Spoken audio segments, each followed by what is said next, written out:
Hey guys, and welcome back to this channel. In this video I'll be showing you guys how you can create this binocular POV on CapCut PC. So select library and add in a black stock video. I'm just going to freeze frame it so I can extend the duration.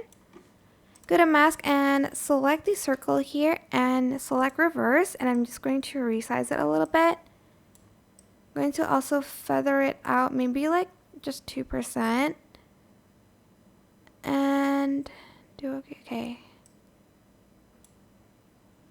I'm just going to do 720 by 720 so that I can remember that. Then I'm just going to right click, create compound clip, add in another circle and reverse that, and we're going to do the same exact size and the same feather. 2, and we're going to place it to the right side to have this like binocular shape.